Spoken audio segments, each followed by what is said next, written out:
Sesaat lagi Anda akan menyaksikan Apa Kabar Indonesia Malam, didukung oleh Prenagen.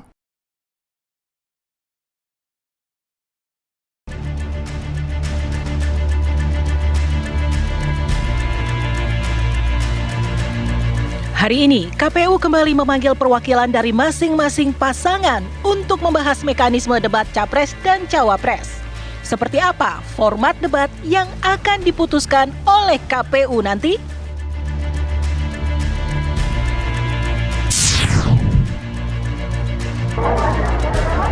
Di mana ada Ganjar, kenapa di situ ada Jokowi? Kunjungan kerja Presiden Joko Widodo ke suatu daerah beberapa kali nyaris berbarengan dengan jadwal Ganjar Pranowo berkampanye. Apa pengaruhnya? Benarkah hanya kebetulan semata?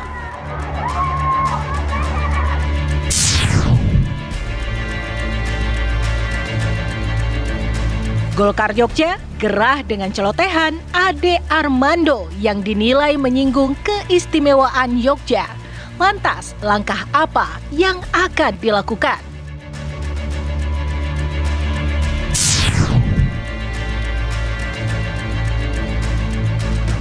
Proses pembangunan Ibu Kota Nusantara kerap jadi sorotan kubu Anies Baswedan Muhaimin Iskandar saat berkampanye.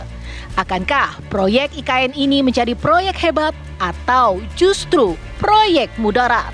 Saksikan ulasan selengkapnya hanya di Apa Kabar Indonesia Malam.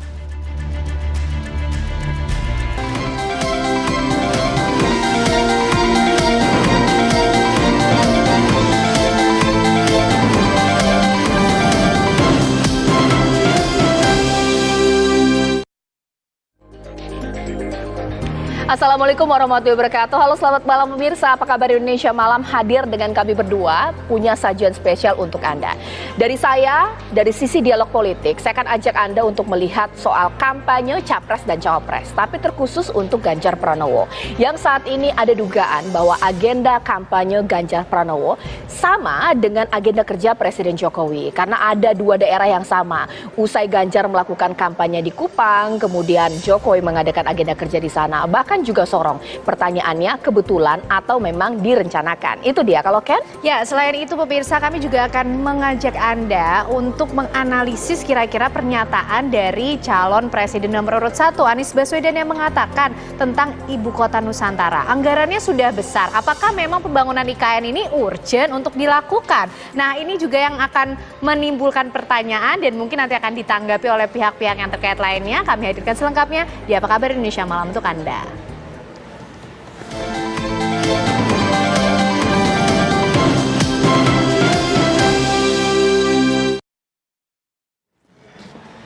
Kita ke kabar pertama pemirsa, di mana polisi melakukan pemeriksaan terhadap Firly Bahuri, Ketua KPK nonaktif untuk kasus pemerasan terhadap mantan Menteri Pertanian Syahrul Yassin Limpo. Firly diperiksa kedua kalinya setelah ditetapkan sebagai tersangka oleh penyidik Polda Metro Jaya. Pemeriksaan dilakukan oleh penyidik Polda Metro Jaya di gedung Barreskrim Mabes Polri. Firly tiba di Barreskrim pukul 9.15 waktu Indonesia Barat dan menjalani pemeriksaan pukul 10 di ruang riksa di Tipikor. Firly tidak menyampaikan keterangan apapun kepada awak media mengenai pemeriksaan hari ini. Meski demikian, kuasa hukum Firly menyampaikan bahwa pihaknya kooperatif dengan kebijakan dari tim penyidik Polda Metro Jaya ataupun tim penyidik dari Barreskrim Mabes Polri.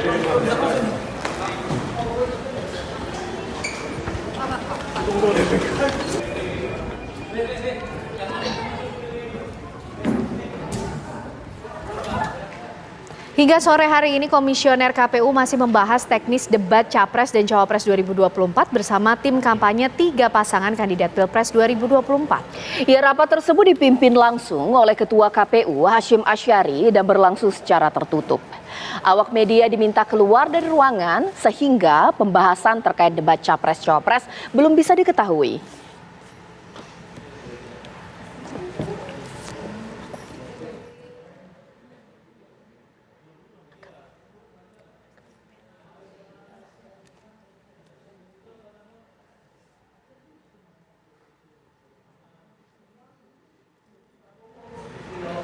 Ya, untuk mengetahui bagaimana sudah ada informasi mengenai format debat Capres-Cawapres, reporter kami Agam Rizky sudah siap mengabarkan dari sana. Silakan dengan laporannya.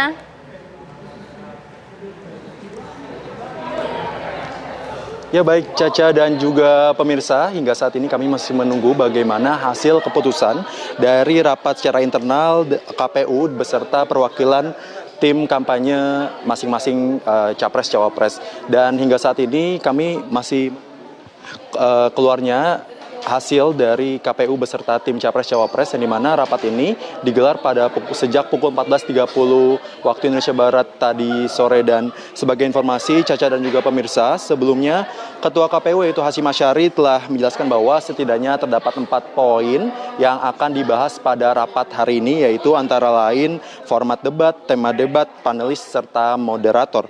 Dan rapat ini akan masih terus berlangsung dan kami masih menunggu bagaimana hasil dari keputusan terkait format debat pada Capres-Cawapres 2024 nanti. Dan Caca dan juga pemirsa, debat ini akan dilaksanakan pada 12 Desember, 22 Desember, 7 Januari, 21 Januari hingga 4 Februari yang akan datang. Dan tentu kami masih menunggu bagaimana hasil dari rapat internal antara KPU beserta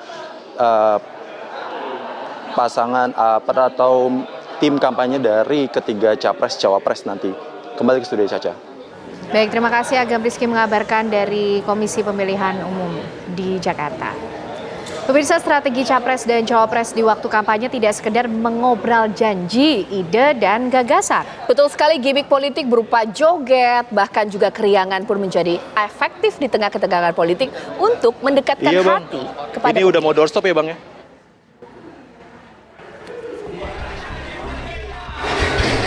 Arah politik mencari simpati pemilih tidak lagi melirik program, ide, juga gagasan. Strategi santai dan penuh dengan keriangan seperti goyang gemoy ala pasangan nomor urut 2 Prabowo Subianto sepertinya efektif menarik audiensi pemilih muda.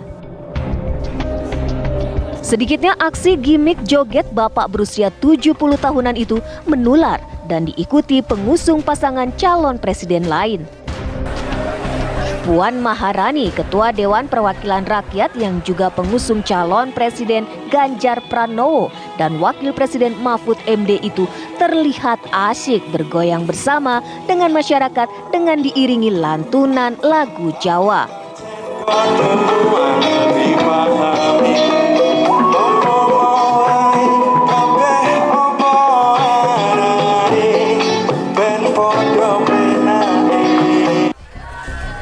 Puan juga menyempatkan menyapa pedagang dan pembeli di Pasar Gede, pasar tradisional di Klaten, Jawa Tengah yang baru saja ia resmikan. Menurut Puan, berjoget merupakan simbol dari kegembiraan dan dapat mengurangi penat di tengah suhu politik yang mulai menegangkan.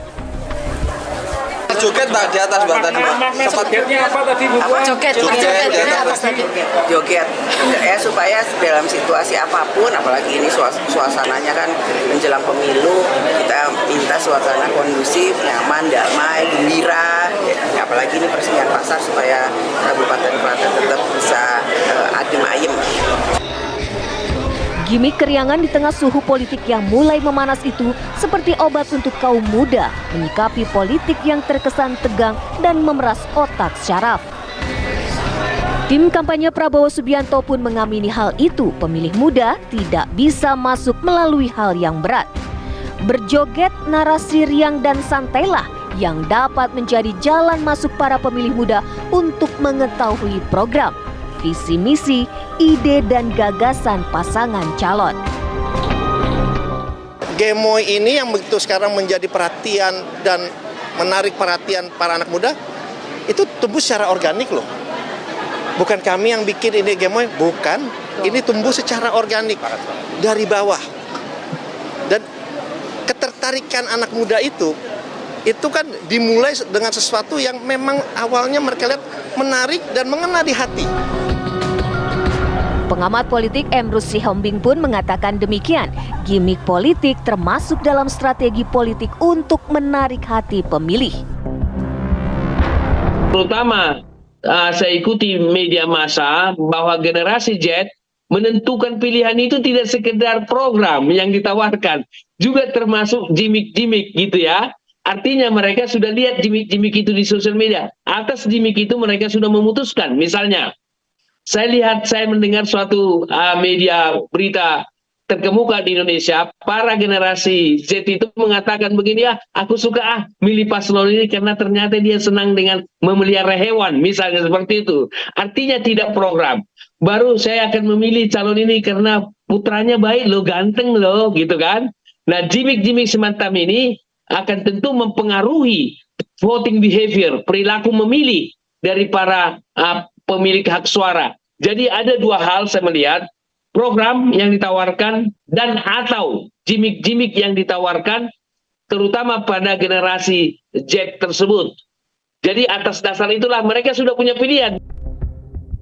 Meski demikian, gimmick politik berjoget ala pasangan nomor urut 2 itu sempat ramai dan mendapatkan kritik pedas dari Wakil Ketua Majelis Syuro PKS Muhammad Sohibul Iman beberapa waktu lalu di Depok, Jawa Barat.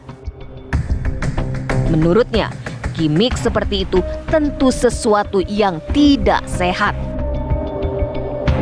Tim TV One mengabarkan.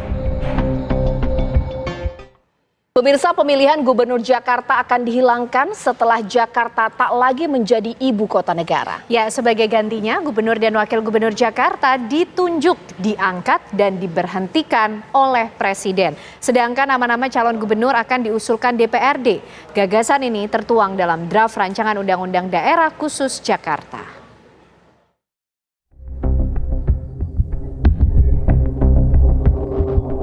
Seperti apa nasib Jakarta usai tak lagi berstatus ibu kota negara? DPR pun telah merampungkan draft rancangan Undang-Undang Daerah Khusus Jakarta. RUU DKJ ini akan mencabut status ibu kota negara dari Jakarta, lalu dipindah ke ibu kota Nusantara. Dalam RUU DKJ, Jakarta akan memiliki sejumlah kewenangan khusus. Jakarta bakal menjadi daerah otonomi khusus yang memiliki ibu kota provinsi melalui peraturan pemerintah. Jakarta juga direncanakan menjadi pusat perekonomian nasional, kota global, dan kawasan aglomerasi.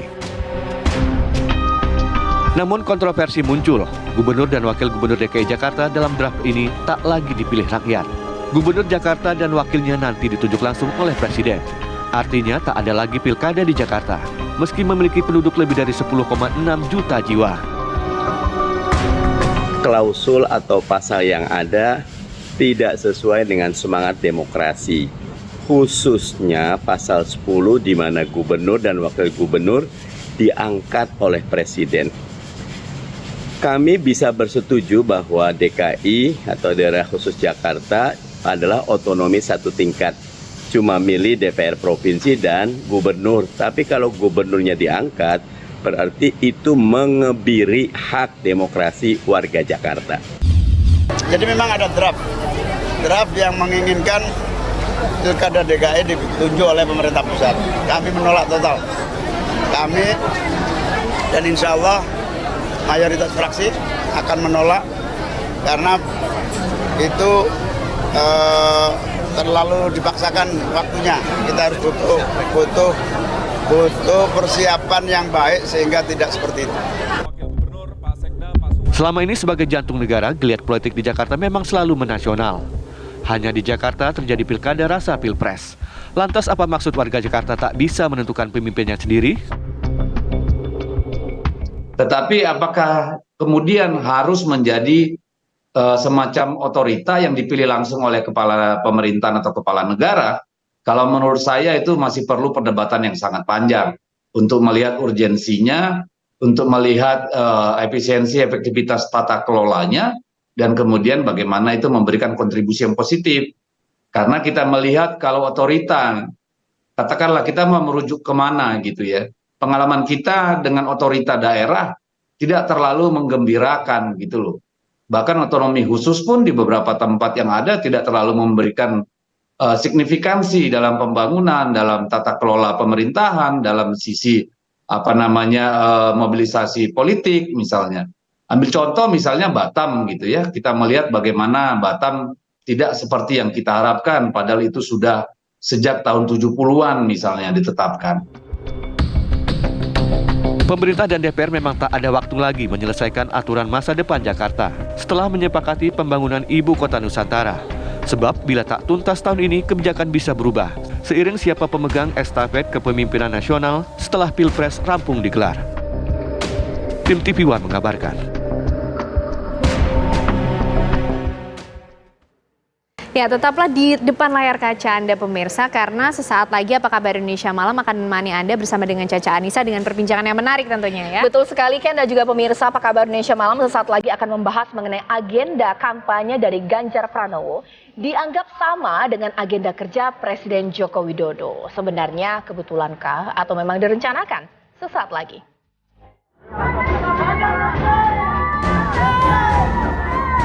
Pelaksanaan kampanye yang dilakukan kandidat calon presiden, calon wakil presiden, Ganjar Pranowo, Mahfud MD membuat keduanya berbagi tugas, menyambangi timur dan barat Indonesia demi merebut suara.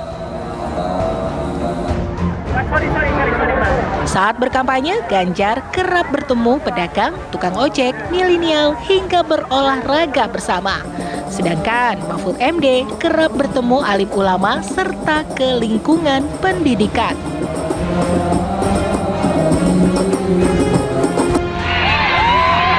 Namun yang tak biasa adalah daerah yang dikunjungi Ganjar Pranowo saat kampanye. Beberapa hari kemudian malah menjadi lokasi kunjungan kerja Presiden Joko Widodo. Jika pada 20 hingga 21 November lalu Ganjar Pranowo berkunjung ke sejumlah daerah di Papua. Pada 22 November, Presiden Jokowi menyambangi Kabupaten Biak.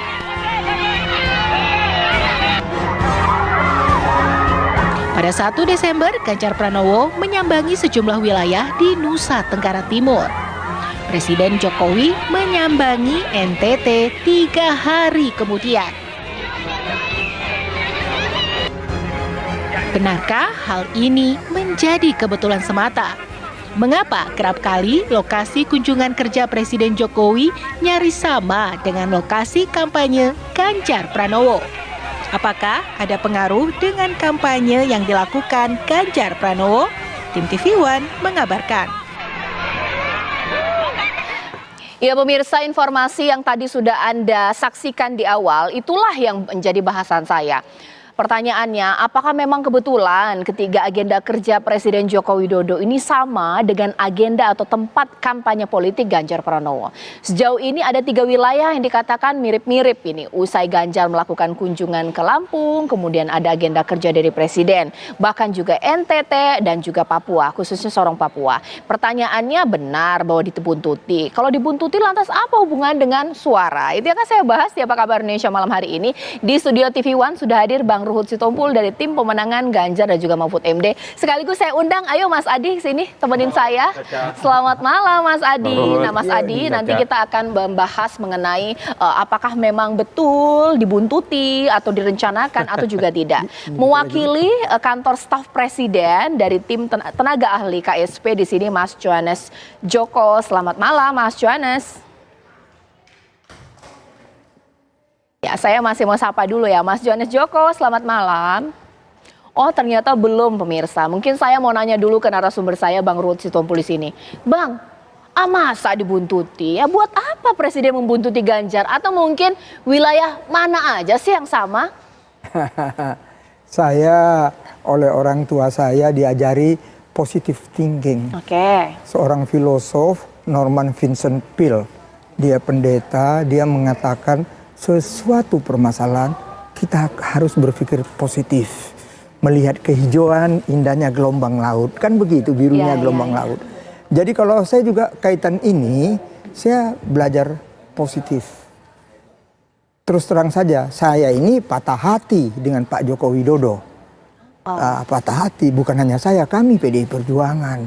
Ya 9 tahun beliau waktu menjadi presiden sekarang, kami selalu ya bersama beliau, kami bahkan pasang badan, kepala jadi kaki, kaki jadi kepala. Oke. Belum lagi waktu beliau wali kota, belum lagi gubernur, kan begitu. saya mengajak positive thinking begini ya. Walaupun saya patah hati, jujur saja, saya tetap sama Pak Joko Widodo. Pak Jokowi, I love you full.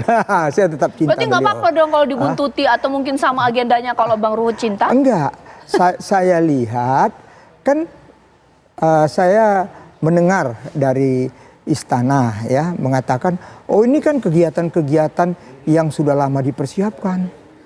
Saya langsung mengatakan, oh betul juga, karena kalau memang sudah lama kan baru kemarin kejadiannya. Rakernas saja beliau masih bersama kami, ya baru kemarin kok ini waktu rame masalah MK, ya. Jadi oh itu program-program waktu kami pendukung setia beliau kan begitu.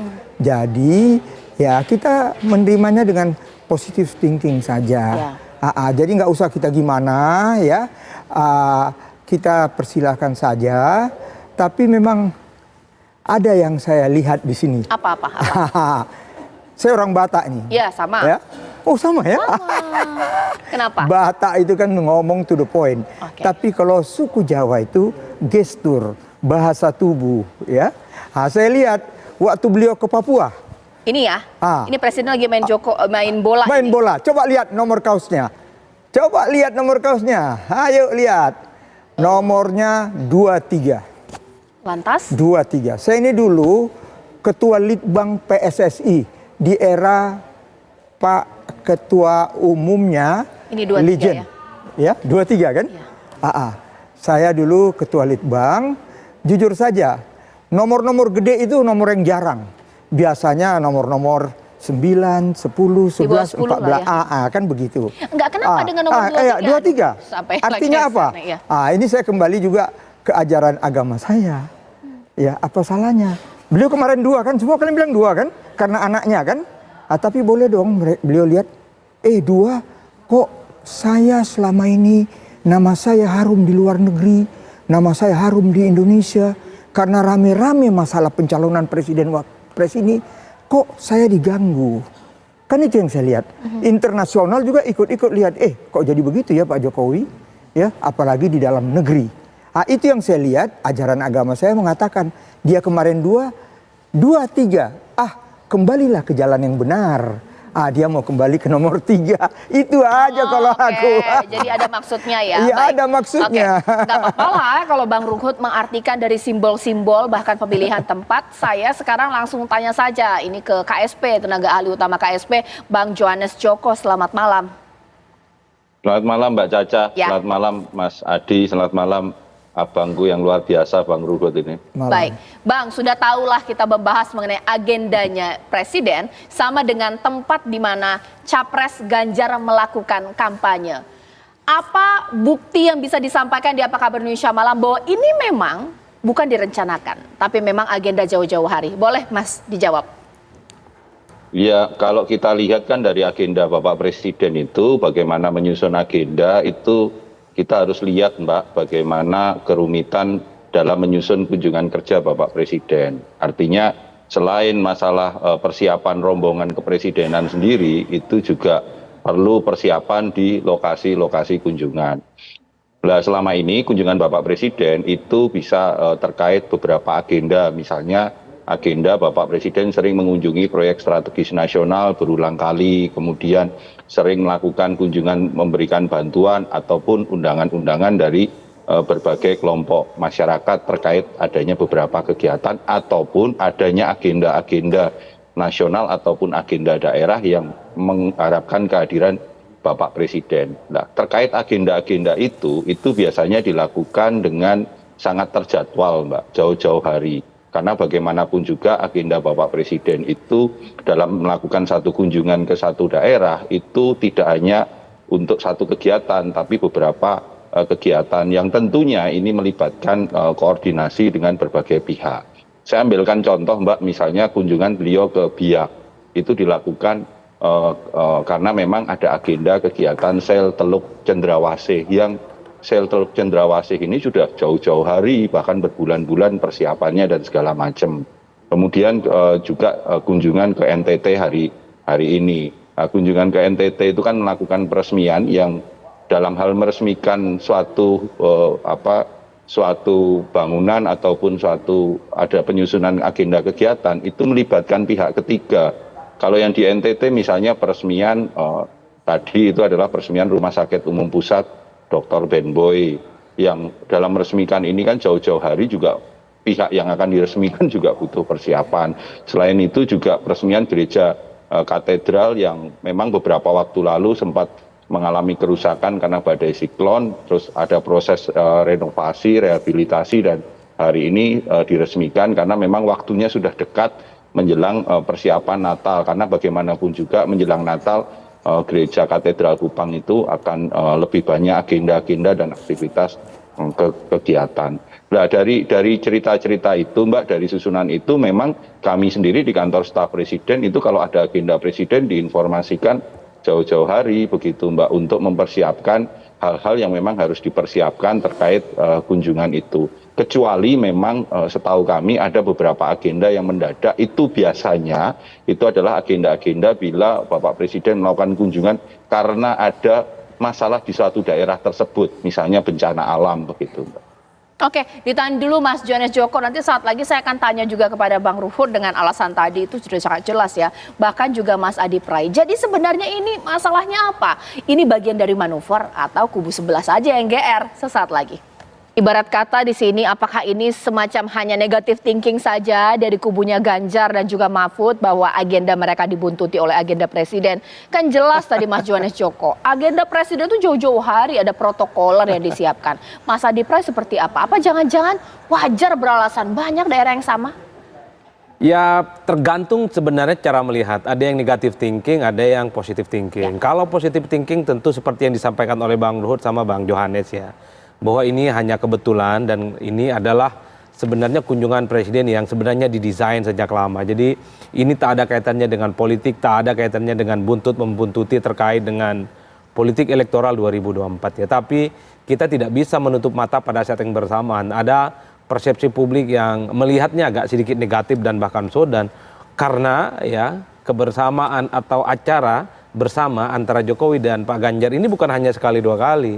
Kalau cuma terjadi di Pontianak misalnya mungkin ini dianggap sebagai kebetulan. Tapi pada saat yang bersamaan ini kan juga muncul di Papua, ada di NTT, dan bahkan ada di Lampung. Ini yang sebenarnya menjadi tanda tanya, kok ada rasa-rasanya di mana ada Ganjar melakukan kampanye politik, di situ Pak Jokowi hadir. Dalam teori komunikasi politik yang bisa dibaca, mungkin dibaca supaya daerah-daerah yang dikunjungi Pak Ganjar Pranowo ini tidak memunculkan idola baru, tidak memunculkan bintang baru dalam konteks Pilpres 2024. Pak Jokowi hadir sebenarnya untuk menutupi langkah itu semua sebagai bagian dari bahwa yang menjadi bintang saat ini adalah Pak Jokowi sebagai presiden yang punya legasi yang cukup luar biasa di berbagai tempat tentu saja. Itu kan bacaan-bacaan publik yang kita bisa saksikan di media dan media sosial. Tapi overall bagi saya adalah ketika Pak Jokowi hadir, di mana Pak Ganjar juga hadir sebelumnya, ya bagi saya cukup multitafsir ya. Tapi overall ketika melihat komunikasi politiknya secara umum, saya kira dalam politik itu tak ada yang kebetulan. Ketika di Papua misalnya Ganjar bicara tentang pentingnya pendidikan, Pak Jokowi tiba-tiba juga main bola dengan pelajar. Ketika hadir ke Pontianak, Pak Jokowi itu bicara tentang pemekaran. Pada saat yang bersamaan, Pak Jokowi juga hadir ke Pontianak, ngecek harga-harga yang ada di pasar Pontianak. Bagi saya ini ada semacam dua diskursus yang sengaja ingin dimunculkan secara bersamaan.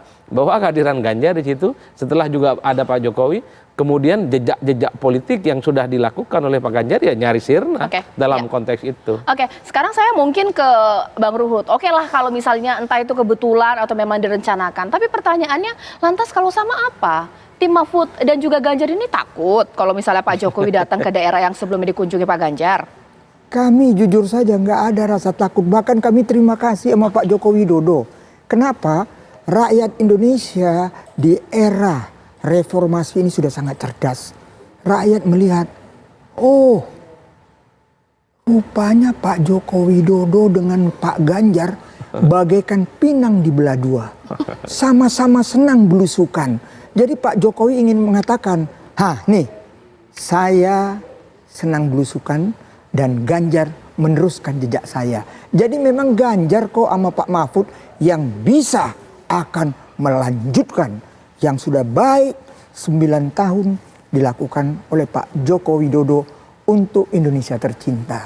Jadi jujur saja Walaupun apa yang dikatakan Mas Andi, pengamat yang sangat saya hormati, memang ada juga seperti apa yang dikatakan Mas Andi, ya si Bahlil lah itu, Bahlil. Salah satu tim sukses di sana menterinya Pak Joko Widodo. Dia memang ada statementnya waktu Ganjar ke Papua, kan dia orang Papua, dia ingatkan, jangan lupa Jokowi yang banyak berbuat di Papua ini. Itu ada betulnya Pak Andi. Tapi sekali lagi saya katakan, rakyat sudah cerdas. Ini saya ingin katakan, rakyat sudah cerdas, rakyat melihat betul-betul pinang dibelah dua antara Pak Joko Widodo dan Pak Ganjar. Itu yang saya lihat. Oke, Bang Johannes Joko, kan dijelaskan juga di sini bahwa Mas Adi Pray bukan hanya tempatnya yang sama, bahkan agenda pun juga agak mirip-mirip ini, mulai dari pasar bahkan ketemu dengan pelajar. Rakyat udah cerdas, kalau menganggap bahwa nggak mungkin deh kebetulan, ini seperti apa kemudian? Ya namanya satu peristiwa itu kan banyak tafsir begitu Mbak. Tergantung bagaimana kita menggunakan tafsir itu. Tentu kalau Mas Adi kan tafsirnya tentu tafsir sebagai pengamat politik yang harus melihat dari berbagai aspek dan berbagai sisi.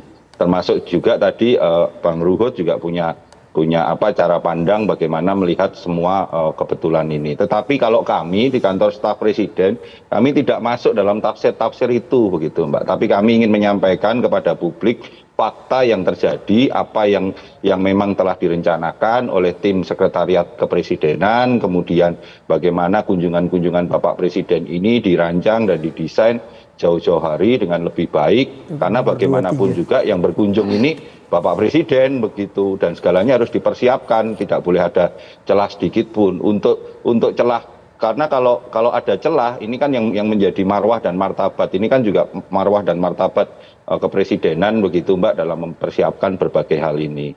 Tentu ini yang harus digarisbawahi, karena kalau tafsir apapun itu bisa digunakan, mau tafsir negatif maupun tafsir positif. Tetapi yang perlu kita lakukan bersama dalam kesempatan ini adalah bagaimana kita mengedukasi publik sebenarnya fakta-fakta apa yang terjadi, dan marilah tafsir-tafsir itu apalagi di tahun politik harus kita lihat dalam tafsir sisi yang positif begitu Mbak, karena bagaimanapun juga apa yang dilakukan oleh Bapak Presiden hari ini kan satu upaya untuk menyelesaikan tinggal kurang lebih 10 bulan, ada hal-hal cepat urgent yang harus dilakukan dalam percepatan 10 bulan ini. Oke, agenda Presiden itu sebenarnya dibuat per kapan sih? 1 minggu sebelum, 1 bulan sebelum, atau 1 hari sebelum?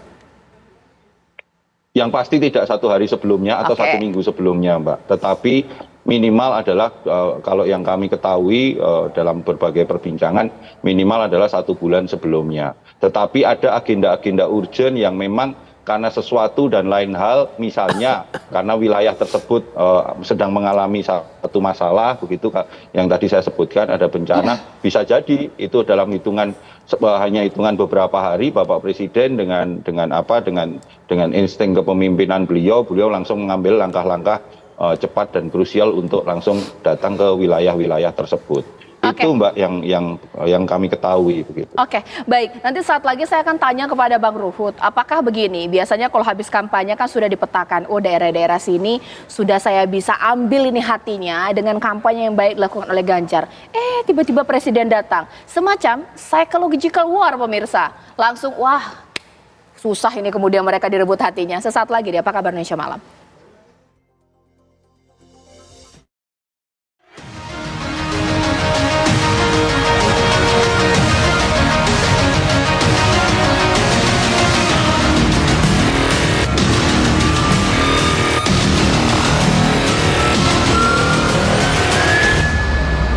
Ketika sama Mas Adi Pray, efektif tidak sih untuk membuat mungkin suara dari pemilih Ganjar yang tadi sudah dirayu ketika ada kampanye langsung buyarlah ketika Pak Jokowi datang. Semacam psychological war juga untuk tim Ganjar Mahfud?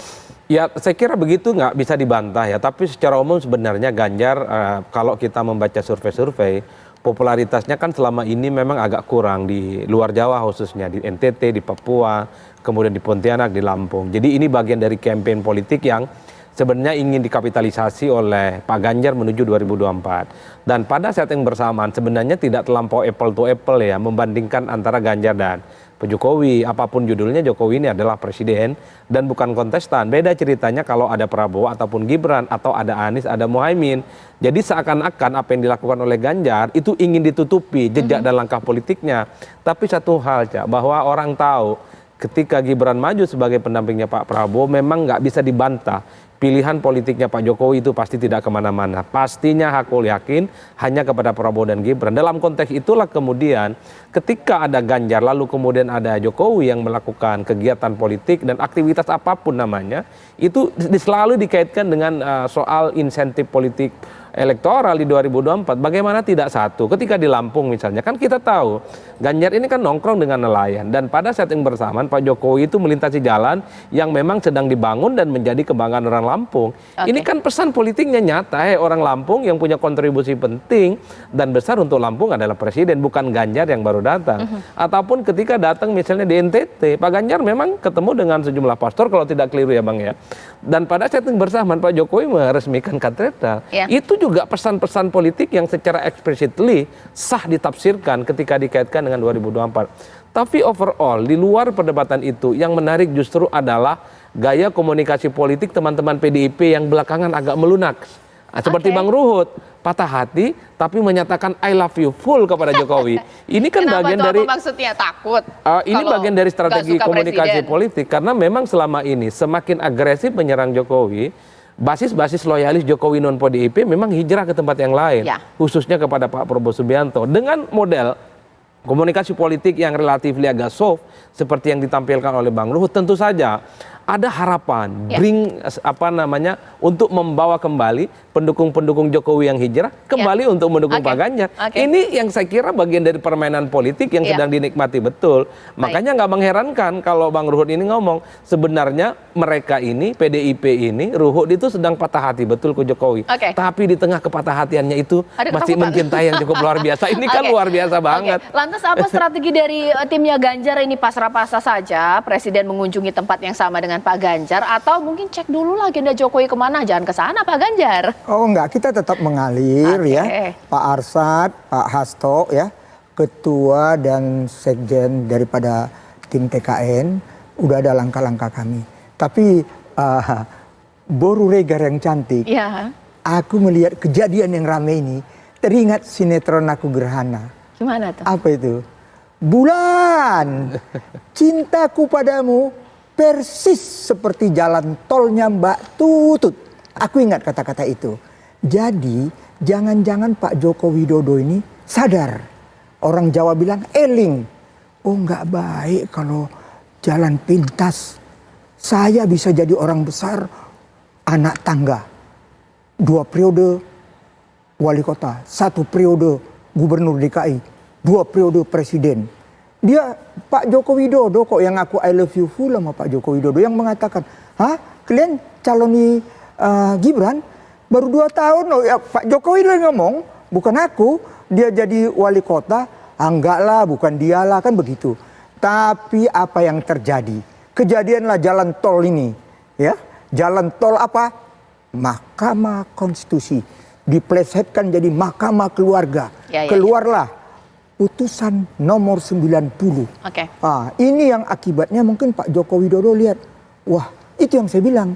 Di Papua itu dia pakai nomor 23. 2 memang betul. Pak Adi ya.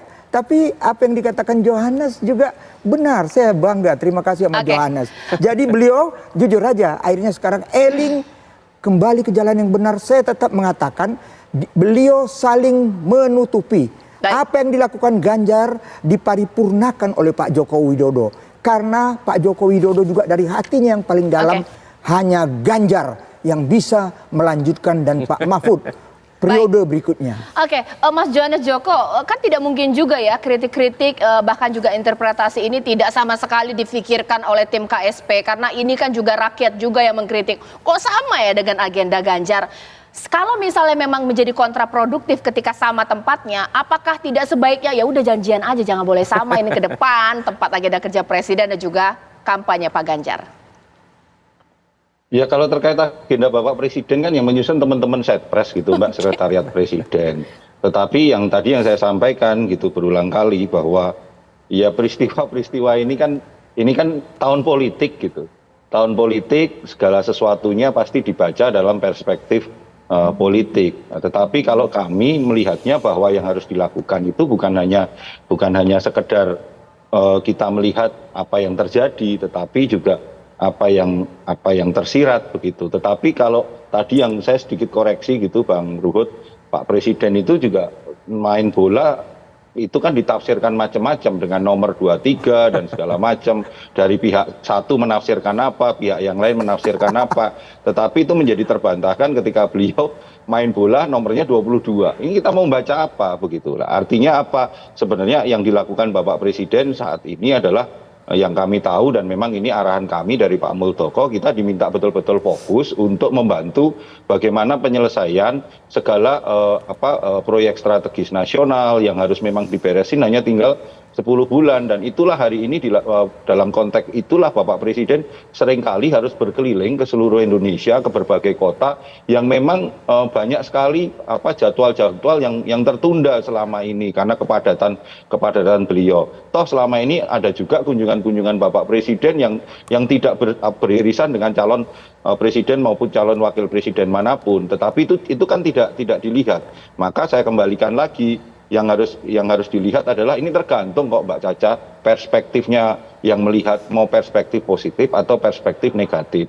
Tugas kami di kantor staf presiden adalah menegaskan, menyampaikan fakta-fakta yang memang selama ini terjadi dalam kunjungan Bapak Presiden.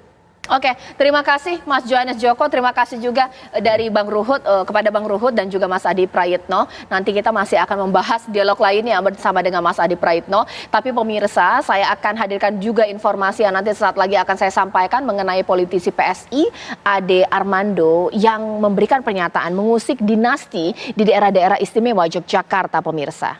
Usai jeda berikut. Kita kembali di Apa Kabar Indonesia Malam, pemirsa. Politisi PSI Ade Armando ini mengusik daerah atau dinasti daerah istimewa Yogyakarta, di mana Sultan pun terusik, masyarakat Yogyakarta pun geruduk kantor PSI dan juga Ade Armando yang diminta belajar sejarah kembali.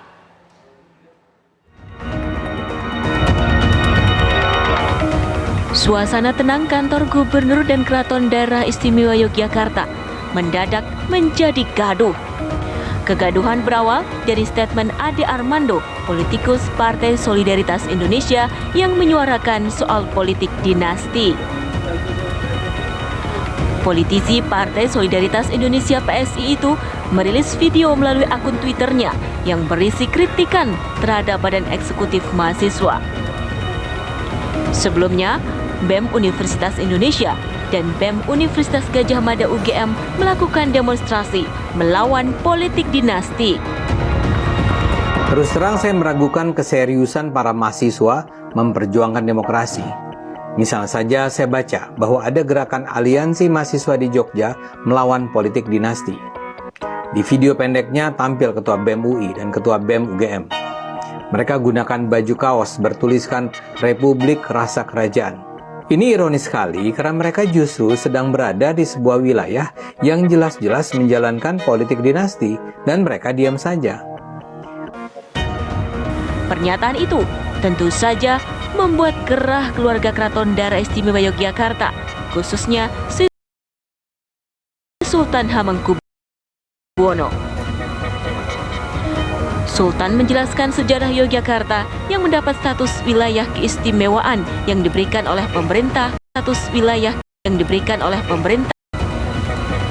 Status kependudukan gubernur dan wakil gubernur pun telah diatur di dalamnya.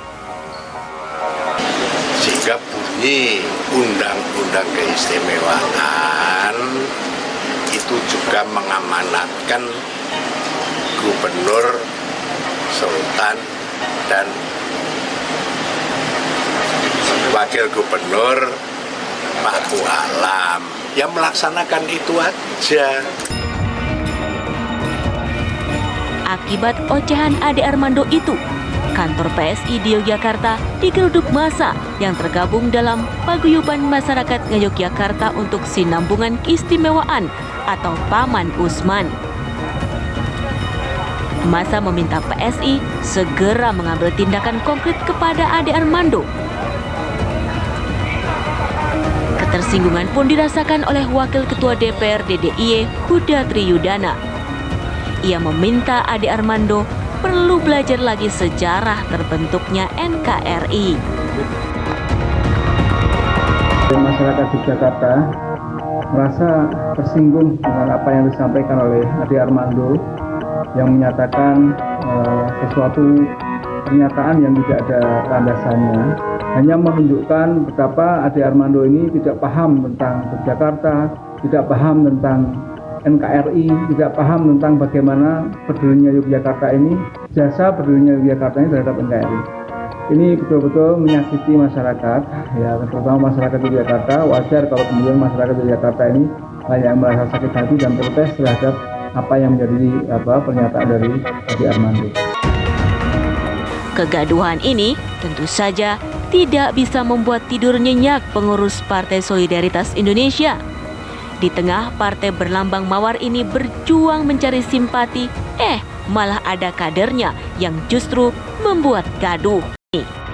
Tapi karena itu, mengikuti arahan dari DPP PSI, saya mengajukan permohonan maaf sebesar-besarnya pada segenap pihak bila ternyata video tersebut telah menimbulkan ketersinggungan dan kegaduhan. Meski demikian, Ketua Umum PSI telah melakukan teguran keras terhadap Ade Armando. Wakil Ketua Dewan Pembina PSI, Grace Natali pun angkat bicara terkait hal itu. Bahwa Bang Ade Armando sudah membuat video permintaan maaf dan bahwa dia itu membuat pernyataan tersebut bukan atas nama PSI, melainkan atas nama pribadi, yang dimana beliau udah minta maaf kalau pernyataan itu kemudian menyinggung berbagai pihak. Dia nggak ada bermaksud menanggapi aja, tapi dinamika yang terjadi di masyarakat. Kemudian ada sanksi dari partai masih dirapatkan, tapi sudah ada teguran keras langsung dari Mas Kaisang. Tim TV One mengabarkan. Tidak diskriminasi dan tidak. Kita ke informasi lainnya, di mana KPU akhirnya memastikan format debat Pilpres 2024 dipastikan debat Capres digelar 3 kali dan debat Cawapres 2 kali. Sekalian urut-urutannya ya. Debat pertama itu nanti adalah porsinya untuk debat Capres, calon presiden. Debat kedua adalah debat untuk Cawapres. Debat yang ketiga adalah debat untuk Capres. Debat keempat adalah debat untuk Cawapres. Dan yang kelima atau debat yang terakhir itu porsinya adalah untuk debat Capres. Yang kedua, untuk debat, topik debat atau tema debat, debat pertama yang akan menjadi porsinya Capres untuk berdebat, itu temanya meliputi pemerintahan, hukum, hak asasi manusia, pemberantasan korupsi, penguatan demokrasi, peningkatan layanan publik, dan kerukunan warga. Debat kedua yang menjadi porsinya Cawapres untuk berdebat, temanya adalah ekonomi, baik itu ekonomi kerakyatan, ekonomi digital, keuangan, investasi, pajak, perdagangan, pengelolaan APBN, APBD, infrastruktur, dan perkotaan.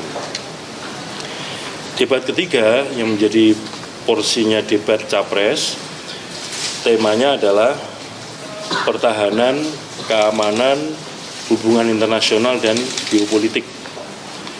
Debat keempat yang menjadi porsinya Cawapres, temanya adalah sumber daya alam. Saya ulangi ya, debat keempat yang menjadi porsinya Cawapres adalah pembangunan berkelanjutan, kemudian sumber daya alam, lingkungan hidup, energi, pangan, agraria, masyarakat adat, dan desa. Kemudian topik yang terakhir, tema debat yang terakhir menjadi porsinya debat Capres, meliputi kesejahteraan sosial, kebudayaan, pendidikan, teknologi informasi, kesehatan, ketenagakerjaan, sumber daya manusia dan juga inklusi. Kita ke informasi lainnya pemirsa, di mana jenazah Shirley, salah satu korban erupsi Gunung Merapi yang videonya meminta tolong viral, dipulangkan ke kampung halamannya. Ambulans yang membawa jenazah Shirley tiba di rumah duka di Nagari Rambatan, Kabupaten Tanah Datar, Sumatera Barat pada Rabu dini hari. Jasad wanita yang menjadi korban erupsi Merapi ini diserahkan kepada keluarganya setelah berhasil diidentifikasi oleh tim DVI Polda Sumatera Barat. Almarhumah menjadi korban ke-10 yang berhasil dikenali. Meski merasakan duka yang begitu mendalam, orang tua melepas Shirley dengan tabah. Shirley merupakan salah satu korban yang meninggal dunia akibat erupsi Merapi. Videonya meminta tolong sempat viral di media sosial. Hingga kini tim DVI Polda Sumbar sudah berhasil mengidentifikasi 22 jenazah atau seluruh korban yang berhasil dievakuasi oleh tim SAR. Jenazah mereka telah diserahkan kepada pihak keluarga.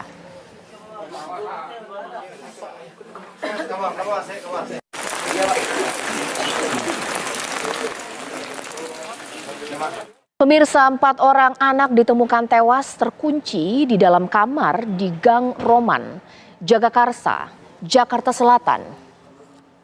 Tim Inafis Polda Metro Jaya bersama Satreskrim Polres Jakarta Selatan yang tiba di lokasi langsung melakukan olah tempat kejadian perkara. Peristiwa ini berawal dari kecurigaan tetangga yang mencium ada bau tidak sedap dari sebuah rumah. Salah satu tetangga bersama RT dan warga lainnya akhirnya membuka pintu rumah tersebut dan menemukan 4 anak meninggal dunia di dalam kamar. 4 anak tersebut berinisial VA usia 6 tahun, S 4 tahun, A 3 tahun, dan A 1 tahun. Diduga nyawa keempatnya dihabisi oleh orang tuanya sendiri. Menurut salah satu warga yang merupakan tetangga dari tempat korban tinggal sempat mendengar cekcok dari dalam rumah yang diduga berasal dari pasangan suami istri atau orang tua keempat anak tersebut. Saat ini ibu korban tengah menjalani perawatan di rumah sakit akibat perlakuan KDRT suaminya, sementara sang suami dirawat karena berusaha mengakhiri hidup dengan meminum racun. Polisi hingga kini masih lakukan penyelidikan dengan mengumpulkan saksi-saksi. Kasus kini ditangani Satreskrim Polres Metro Jakarta Selatan.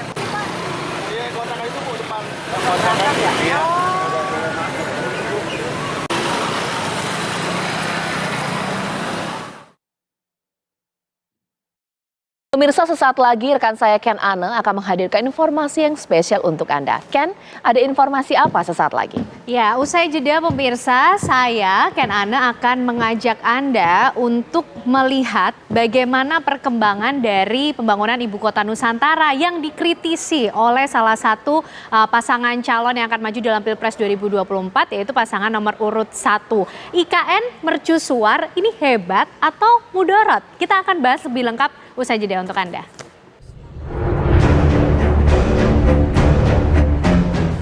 Proyek prestisius Ibu Kota Nusantara yang ditetapkan sebagai Ibu Kota baru negara Indonesia kerap kali menjadi sorotan.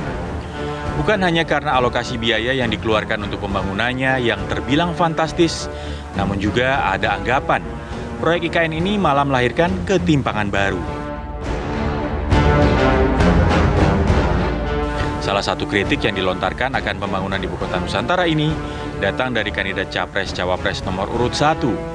Dalam 2 kali kesempatan selama masa kampanye, Anies Baswedan menilai proyek prestisius di Kalimantan Timur ini malah melahirkan ketimpangan.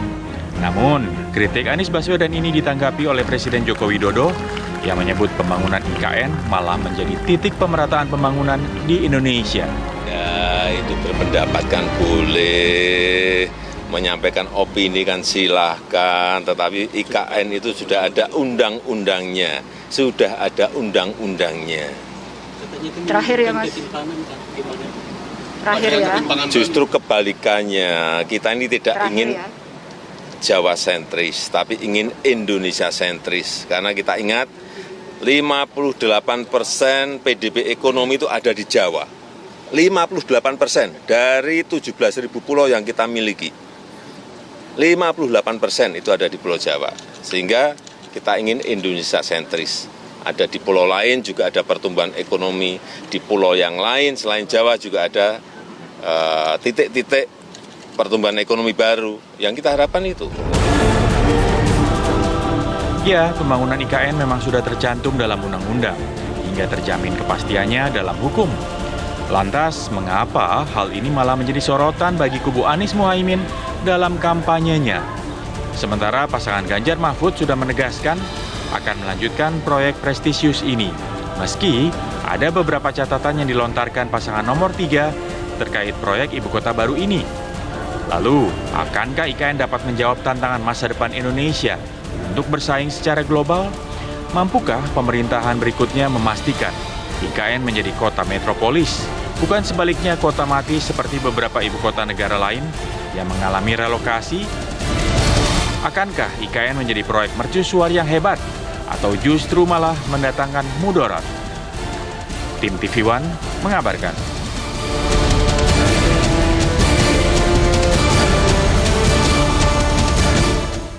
Ya, proyek prestisius Ibu Kota Nusantara, akankah menjadi mercusuar yang hebat atau lebih banyak mudorotnya? Kita akan membahasnya pemirsa bersama dengan bapak-bapak yang sudah hadir bersama saya malam hari ini. Ada Bang Mustafa Nahra dari Anies Muhaimin. Assalamualaikum. Bang Nahra, waalaikumsalam, sehat Bang? Sehat, alhamdulillah. Ada juga Mas Adi Prayitno, pengamat politik kita yang dari tadi sudah bergabung di sini, Mas Adi. Selamat malam, Ken. Selamat malam, dan kita juga bergabung bersama Bang Daniel Azhar Simanjuntak dari Prabowo Gibran. Bang Daniel, selamat malam. Selamat malam Mbak Ken. Sehat ya Bang? Mas Mustafa, Mas Adi. Alhamdulillah Mbak. Alhamdulillah. Oke Bang Nahra. Ya. Sebenarnya bagaimana pasangan 01 ini melihat soal proyek Ibu Kota Nusantara? Ya, memang berbeda dari paslon 2 dan 3. Dalam visi misi kami sama sekali tidak dicantumkan tentang prioritas untuk IKN. Oke. Kami hanya mengatakan bahwa sana nanti ada ekonomi istilahnya apa ya, teduh lah ya, jadi kesana banyak pohon dan lain sebagainya, tapi bukan untuk prioritas ibu kota IKN. Oleh karena itu kami jauh sebelumnya sudah meneliti ini, sudah mempelajari dari segala sisi, dan kita katakan simpulkan bahwa siapapun yang menjadi presiden nanti pasti akan disibukkan dengan IKN. Karena ini sangat terburu-buru dan sosialisasi tidak pernah berjalan. Kemudian pengesannya juga sangat misterius, dan ini sangat banyak pesan yang sangat politis dari luar negeri sana, sehingga paslon 1 tidak begitu memprioritaskan ini sekali lagi, dan tidak seluruhnya program atau pembangunan yang telah berjalan sebelumnya tidak harus teruskan. Tapi ada 3 langkah di sini. Selain program Pak Anies Muhaimin sendiri secara murni, ada 3 langkah yang penting ini. Pertama, kalau itu bagus lanjutkan pasti. Jadi kalau Pak Jokowi melakukan pembangunan sebelumnya itu bagus, pasti teruskan. Tapi kalau kedua, ada kekurangan, harus diperbaiki. Tapi yang ketiga, ketika itu kesalahan total atau kekurangan sangat fatal, maka akan dievaluasi total. Oleh karena itu Pak Anies sangat perhatian sekali bahwa ini sangat bermasalah IKN ini. Oleh karena itu kita mendorong ya supaya ya jangan kemudian memvonis seolah-olah kalau nggak melanjutkan program sebelumnya itu kemudian dianggap makar atau apa. Enggak, Pak Jokowi kemarin juga soal umur itu kan juga undang-undang pun bisa dia lakukan seperti itu. Jadi undang-undang tentang IKN juga bisa juga istilahnya ya. Ya direvisi lagi lah bisa, jadi nggak perlu kita saling mencaci lah. Bang Daniel, kalau dari 01 kan tidak masuk prioritas pembahasannya soal IKN. Nah kalau dari pasangan Prabowo Gibran melihatnya seperti apa, termasuk sikapnya Pak Anies yang dilontarkan lewat pertanyaannya mengkritisi pembangunan dari IKN sendiri? Ya, pertama tentu ini adalah amanat konstitusional ya, undang-undang yang sudah dibuat tentu. Pak Prabowo dan Mas Gibran berkomitmen untuk melanjutkan pemindahan ibu kota IKN. Kenapa? Karena bagi kami IKN adalah pemindahan ibu kota itu adalah salah satu saya menyebutnya istilah extensial leap, lompatan jauh yang dilakukan oleh Pak Presiden Jokowi. Kenapa? Karena memang sejak Indonesia merdeka, bahkan ketika Presiden Soekarno memimpin Indonesia, beliau sudah berencana memindahkan ibu kota. Pun demikian dengan Pak Harto. Bahkan sampai terakhir Pak SBY juga berencana memindahkan ibu kota. Kajian-kajian dilakukan terus-menerus. Nah, pada momentum Pak Jokowi memimpin sebagai presiden, beliau kemudian memutuskan untuk memindahkan ibu kota, dan bagi kami ini adalah essential leap, revolusioner, lompatannya jauh, dan Pak Jokowi memulainya dengan baik. Artinya apa? Artinya kalau tidak kita mulai, kapan lagi? Ini adalah momentum yang baik. Oleh sebab itulah Prabowo Gibran itu berkomitmen untuk melanjutkan program pemindahan ibu kota ini, IKN ini. Kenapa harus? Tadi selain ini adalah amanat sejarah, tadi dari presiden pertama kita sampai Pak SBY itu memasukkan ini sebagai bagian dari rencana dan program, dan Pak Jokowi sudah memulainya. Ini one step sudah dimulai Pak Jokowi, tentu kita akan melanjutkan a billion step next-nya, kira-kira begitu. Okay. Nah, ini salah satu langkah tadi yang juga disampaikan oleh Presiden adalah untuk melakukan pemerataan ekonomi supaya jangan Jawa sentris, tapi kita ingin mendorong Indonesia sentris. Kemudian yang ketiga juga bukan sekedar IKN, artinya bukan sekedar di Kalimantan Timur diakselerasikan sebagai simbol ibu kota baru, tapi Pak Prabowo dan Mas Gibran itu berkomitmen ingin mendorong, kami menyebutnya kota-kota inovasi. Jadi nanti berbagai pulau itu bisa punya spesifikasi kemajuan, baik itu dari sisi ekonomi, mau teknologi dan sebagainya. Jadi kita nyebutnya 10 kota atau 10 daerah inovasi. Jadi kita mendorong hal yang serupa sebagai bagian dari program pemindahan ibu kota, Mbak Ana. Baik, berarti kalau dari Prabowo Gibran sikapnya melanjutkan pembangunan IKN. Mungkin saya mau kembali lagi dulu ke Bang Nahra. Bang Nahra, berarti kalau dari pernyataannya Pak Anies pada tanggal 4 Desember saya mencatat beliau bilang anggarannya terlalu besar hanya untuk pembangunan ibu kota negara. Ini melambangkan sikap apa? Artinya akan mengkaji lebih dulu atau pasti sudah tidak dilanjutkan? Atau gimana? Bukan tidak dilanjutkan. Ada revisi total ya di situ. Karena kalau yang namanya pemerataan tidak mungkin kita membangun mercusuar tengah hutan. Jadi yang disebut pemerataan itu adalah kota-kota yang mana itu untuk pemerataan, untuk keadilan dan seterusnya. Tidak membangun satu apa cuma 10 ya. Di Indonesia ini banyak sekali kota yang perlu diratakan ekonominya. Jadi ini Pak Jokowi sendiri sudah mengatakan kok setahun lalu ya, mengatakan bahwa ini proyek rumit. Selesainya itu 15 sampai 20 tahun. Beliau sendiri ngomongin rumit.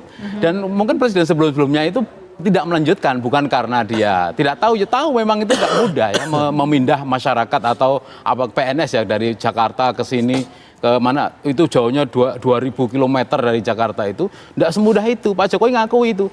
Dan menurut saya gini loh, kita menghilangkan tradisi-tradisi, meninggalkan warisan-warisan yang bermasalah seperti ini.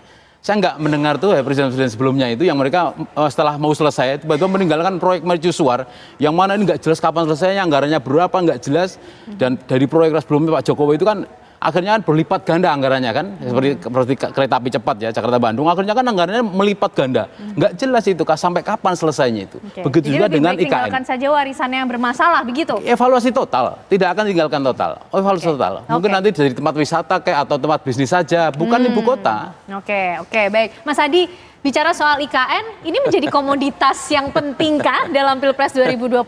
Siapa yang kemudian disasar? Semuanya berbicara soal IKN.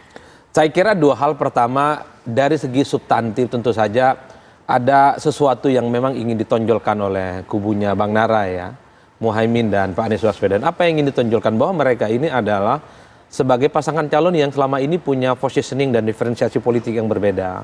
Lalu apa yang kira-kira ingin disampaikan kepada publik? Satu, mereka ini untuk menyasar kelompok-kelompok menengah ke atas, kritis, yang selama ini memang tidak terlampau suka dengan IKN dan tidak suka dengan Pak Jokowi.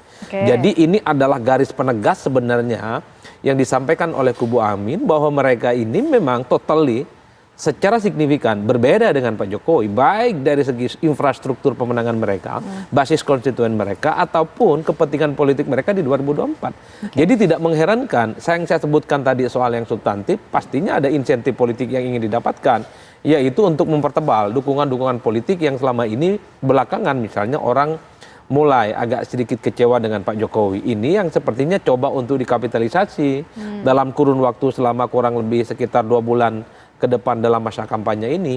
Kalau dulu kita membaca kubu Amin dan Muhaimin, ini agak samar-samar bicara tentang IKN. Jawabannya cukup diplomatis, bahkan cenderung mutar-mutar.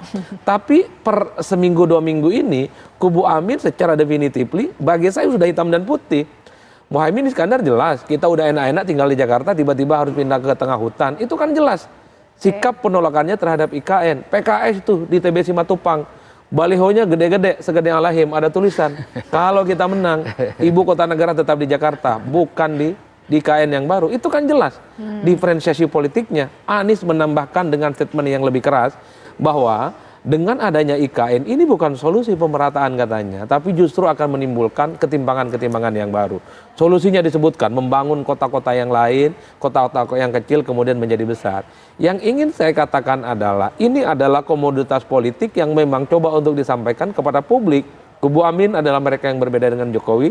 Jadi siapapun yang tidak suka dengan Jokowi, kecewa dengan Jokowi, tak mau lagi melihat orang-orang yang jadi presiden adalah orang Jokowi, maka beralihlah iman politiknya kepada kubunya Amin. Ini kan semacam pamflet politik sebenarnya yang saya kira didesain dan tak ada yang kebetulan, hanya sekedar untuk mendapatkan insentif politik elektoral. Itu yang saya tangkap. Oke, begitukah Bang Nahra menjadi jualan untuk Pilpres 2024 sehingga lantang betul berbicara soal IKN? Kalau pengamat politik kan ya memang seperti itu. Memang disitulah areanya kan.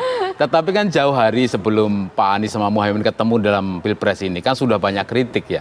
Dari akademisi, dari para pengamat, di tata kota. Itu sudah kritiknya keras sekali bahwa ini adalah proyek mimpi yang hanya bisa diselesaikan itu dengan langkah-langkah memang serius ya.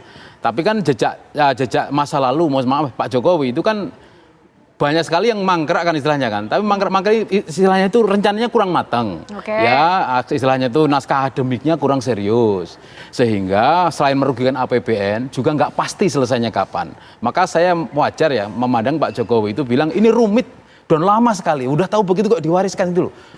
Dibicarakan baik-baik, sosialisasinya kapan gitu loh. Tiba-tiba kok sudah jadi undang-undang aja. Itu banyak yang ngeritik seperti itu. Saya hanya baca di Google itu. Jadi memang ini perlu perhatian kita semua. Bukan ujuk-ujuk ini pas capres juga bukan. Sekiranya memang karena ini tahun politik. Lalu kalau pengamat politik ini kepentingan elektoral ya wajar saja. Tapi jauh hari sebelum pemilu ini dimulai, memang sudah dikritik banyak orang, banyak pihak. Oke, menarik, proyek yang rumit dan nampaknya warisan bermasalah yang perlu dikaji ulang begitu. Tapi kenapa kemudian Prabowo Gibran ingin terus melanjutkannya? Bang Daniel nanti boleh dijawab, tapi sesaat lagi kami kembali untuk Anda. Ya, masih bersama kami di Apa Kabar Indonesia Malam, menyambung tadi pernyataan dari Bang Nahra yang menyatakan proyek IKN ini proyek yang cukup rumit loh. Dan juga ini warisan bermasalah yang sebenarnya harus dikaji ulang. Tapi kenapa Prabowo Gibran ini begitu kekeh juga melanjutkan ya Bang Daniel? Betul, rumit itu juga disampaikan oleh Pak Jokowi. Karena rumit itulah kemudian harus dimulai. Tadi saya sebutkan billion step began with one step. Ini one step yang dimulai baik oleh Pak Presiden Jokowi pada hari ini. Artinya dan step-step sebelumnya juga sudah dimulai misalnya oleh para presiden-presiden kita, yaitu mulai dari Bung Karno sampai dengan Pak SBY, kemudian dieksekusi dengan berani. Tadi istilah yang saya gunakan tuh extensial leap, lompatan jauh oleh Pak Jokowi. Memang banyak lompatan-lompatan jauh begitu dalam sejarah kita, itu dikritik dan dicibir. Tapi kalau kemudian itu sukses, barulah kemudian semuanya mengakui itu sebagai bagian tindakan yang berani. Nah, tentu Pak Prabowo ingin melanjutkan extensial leap ini. Ini kan ibarat menggali bukit yang kemudian dihina banyak orang, tapi kemudian terhenti karena gara-gara kita takut hinaan itu. Kenapa? Karena hampir semua presiden itu, semua pihak itu paham betul bahwasannya Jakarta punya potensi sangat crowded, bahkan prediksi demografi sampai 2045 nanti bisa sampai 75 juta, bahkan 90 juta untuk penduduk di Jakarta, Bandung dan sekitarnya. Dan itu berpotensi ada dalam tanda kutip berpotensi bencana demografi kalau kemudian kita tidak memulai langkah berani seperti dan tidak melanjutkan langkah berani yang dilakukan oleh Presiden Jokowi, maka kita akan telat begitu. Jadi ini bagi kami rumit betul, tapi harus dimulai. Oke, jadi itu pertimbangan terkuatnya, termasuk mungkin menjawab IKN ini berarti termasuk urgent untuk terus dilanjutkan, begitu Bang Daniel? Karena yang dikritisi oleh Pak Anies adalah anggarannya besar untuk kebutuhan yang tidak urgent katanya. Ini urgent, kenapa harus dimulai? Tadi konteks saya sebutkan, kenapa? Karena kalau tidak memulai, maka kita punya kolateral masa depan, beban masa depan.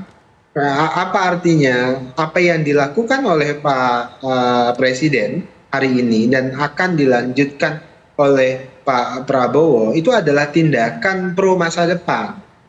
Kalau orang akan melihat jangka pendek saja, enggak, ini jangka panjang. Karena kalau tidak mulai, kita tidak akan melihat, kita hanya akan melihat bencana masa depan, tapi kemudian kita bisa kehilangan kesempatan nanti ketika ada dalam tanda kutip tadi saya sebutkan muncul bencana demografi.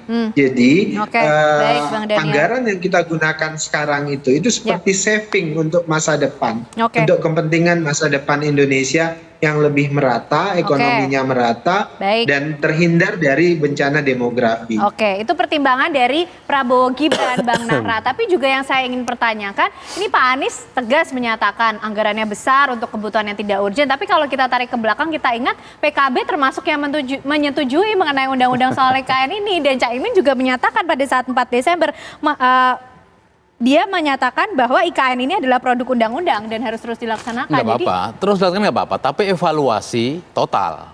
Dilanjutkan nggak apa-apa, tapi dievaluasi total. Tidak terus kemudian mengikuti plan yang sebelumnya. Saya contohkan gini, dulu kan 2014 kan banyak sekali mungkin ratusan janji Pak Jokowi itu kan nggak pernah terlaksana. Indosat kayak 10 juta lapangan kerja kayak, itu cuma hal kecil, nggak terlaksana.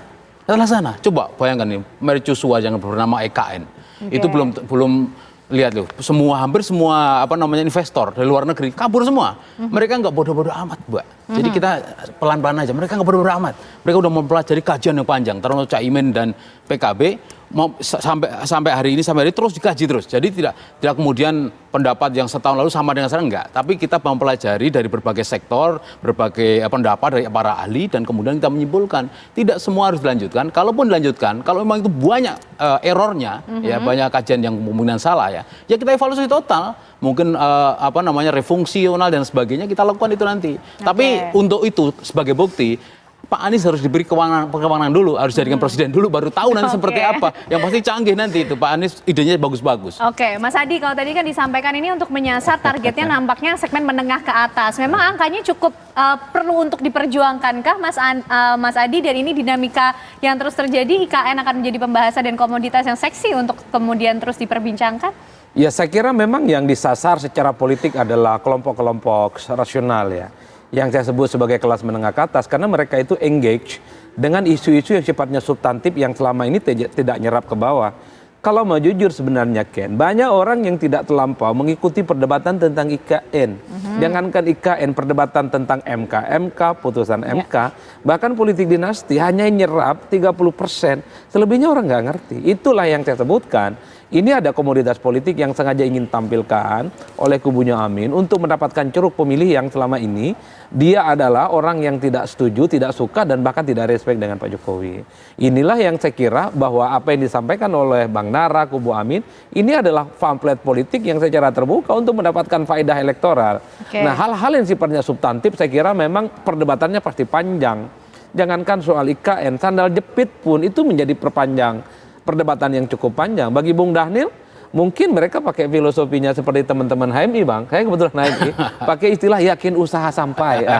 Jadi apapun yang sudah dimulai, yakin aja nanti sampai di ujung bahwa niat baik dari IKN itu adalah untuk mengurangi jarak yang cukup jauh gitu ya, pembangunan yang selama ini hanya dianggap sebagai Jawa sentris.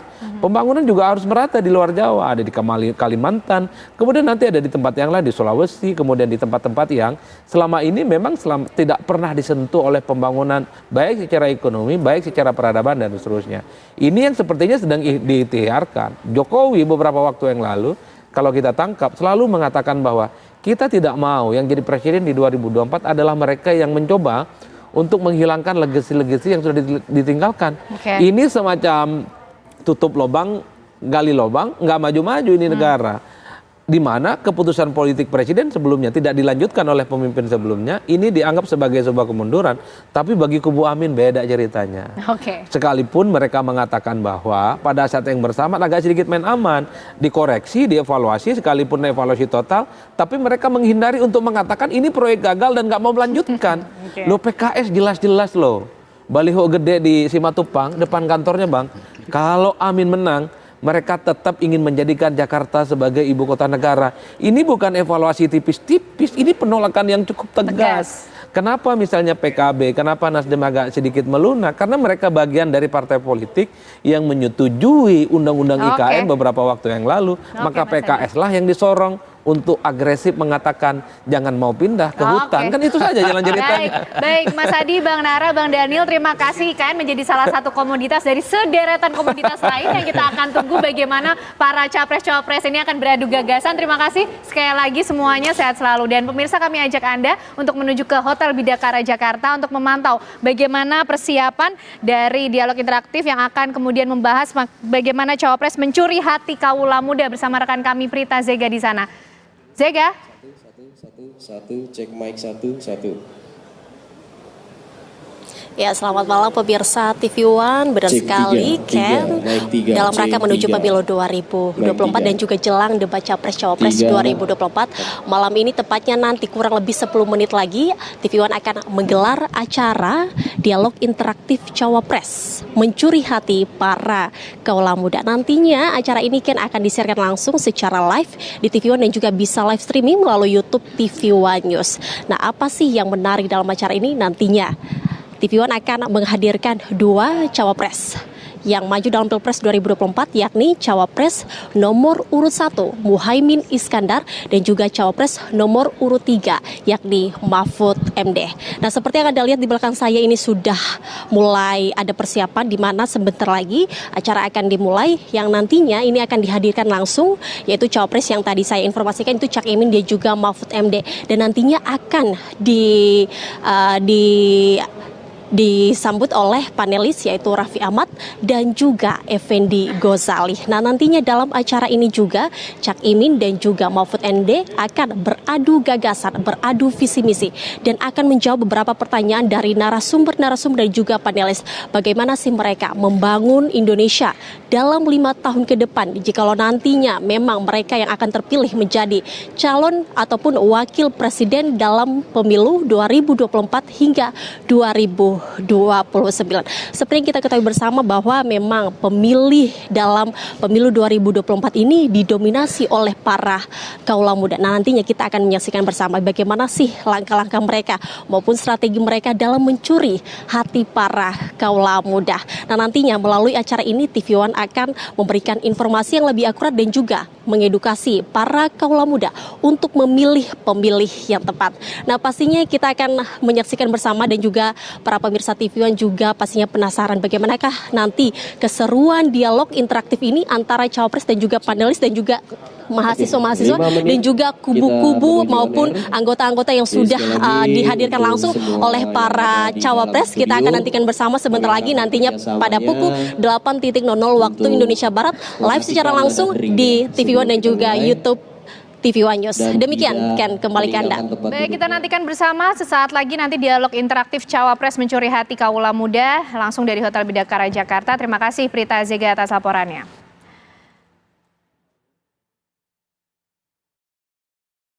Ya, pemirsa, jajaran TNI dan Polri terus berkomitmen memperkuat sinergitas mengawal pelaksanaan pemilu agar berjalan aman, lancar, dan damai. Kedua institusi itu juga memastikan kegiatan pemilu berjalan sesuai dengan tahapan yang telah diatur.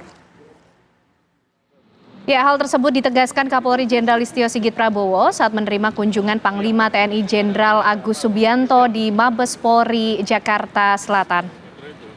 Kapolri mengakui munculnya isu ketidaknetralan aparat di tengah masyarakat. Karena itu TNI dan Polri harus menjawabnya dan sekaligus menjamin pemilu damai dan aman. Kapolri juga memastikan pelaksanaan kampanye sampai dengan kegiatan di TPS, pengawalan rekapitulasi surat suara termasuk menghadapi sengketa, semuanya bisa berjalan dengan aman dan damai. Meskipun dalam pesta demokrasi, kita ingin memastikan bahwa yang namanya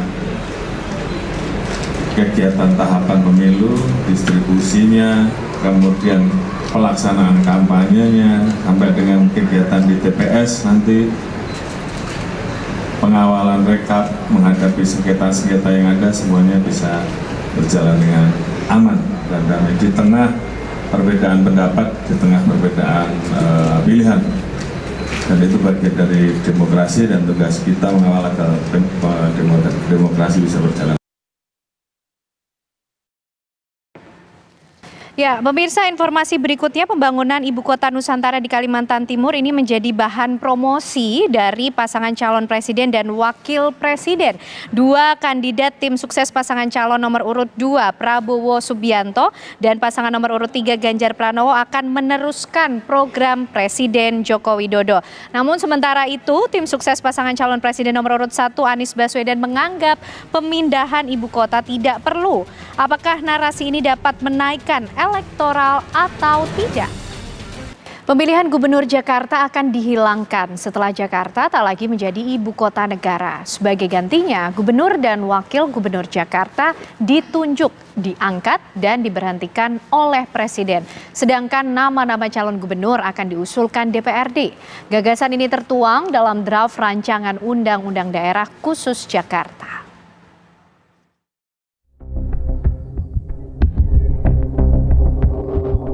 Seperti apa nasib Jakarta usai tak lagi berstatus ibu kota negara? DPR pun telah merampungkan draft rancangan Undang-Undang Daerah Khusus Jakarta. RUU DKJ ini akan mencabut status ibu kota negara dari Jakarta, lalu dipindah ke ibu kota Nusantara. Dalam RUU DKJ, Jakarta akan memiliki sejumlah kewenangan khusus. Jakarta bakal menjadi daerah otonomi khusus yang memiliki ibu kota provinsi melalui peraturan pemerintah. Jakarta juga direncanakan menjadi pusat perekonomian nasional, kota global, dan kawasan aglomerasi.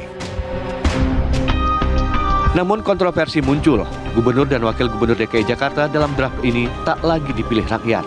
Gubernur Jakarta dan wakilnya nanti ditunjuk langsung oleh Presiden.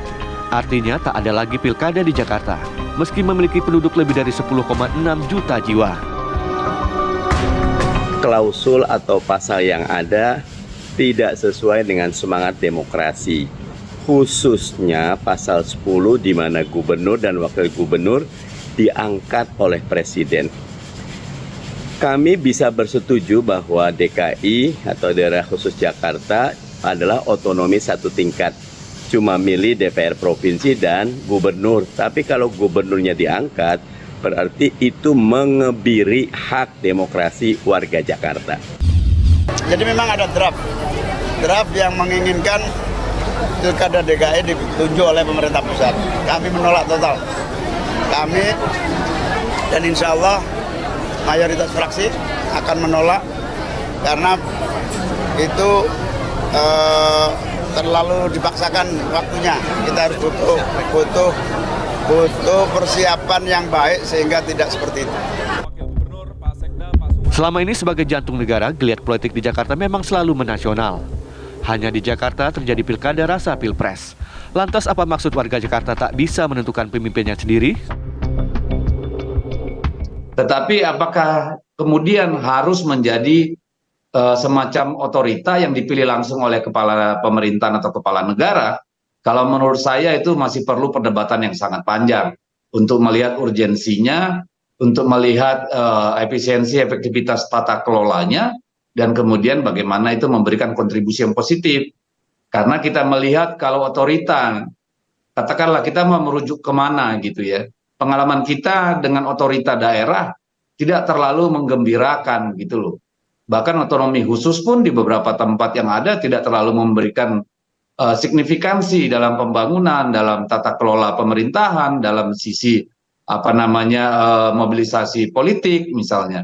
Ambil contoh misalnya Batam gitu ya, kita melihat bagaimana Batam tidak seperti yang kita harapkan, padahal itu sudah sejak tahun 70-an misalnya ditetapkan. Pemerintah dan DPR memang tak ada waktu lagi menyelesaikan aturan masa depan Jakarta setelah menyepakati pembangunan Ibu Kota Nusantara. Sebab bila tak tuntas tahun ini, kebijakan bisa berubah seiring siapa pemegang estafet kepemimpinan nasional setelah Pilpres rampung digelar. Tim TV One mengabarkan.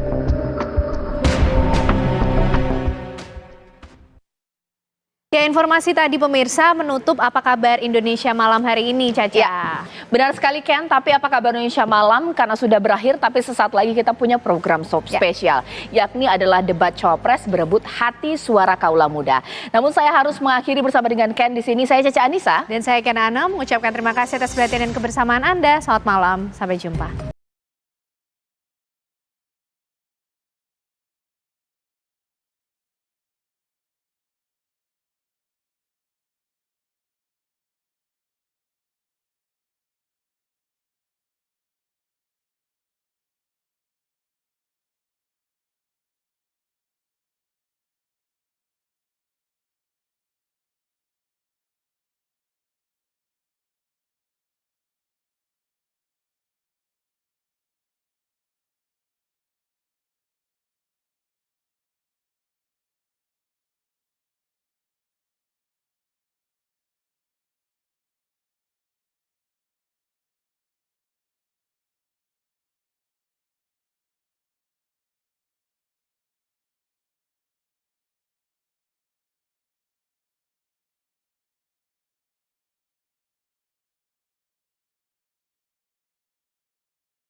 Jumpa. Kalau siaran sampai malam gini, biasanya badan aku terasa capek.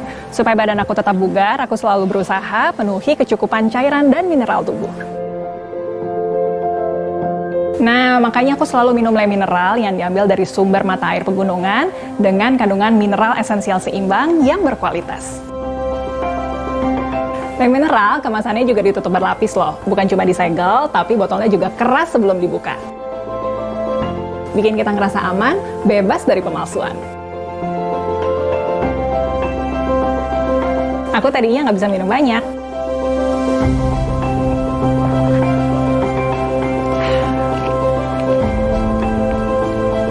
Tapi beda kalau minum Le Mineral, rasanya enak, nggak bikin enak. Jadi kalau harus tugas keluar lapangan, aku juga nggak perlu khawatir kalau harus beli air mineral di mana aja. Kamu juga jangan lupa rutin minum Le Mineral ya.